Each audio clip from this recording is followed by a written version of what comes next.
Hey, welcome back to Crumbs. Today we're going to show you how to change to 24 hours or 12-hour time on the Casio F91W. That's fairly simple. When you're on the watch time phase, you just have to press the lower right button and that will show you the 24-hour number there.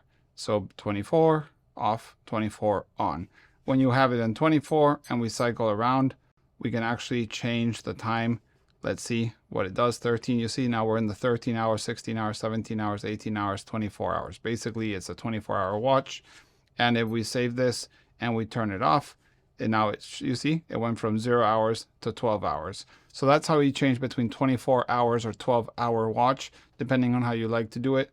I enjoy the 24-hour system, but you might like the AM and PM.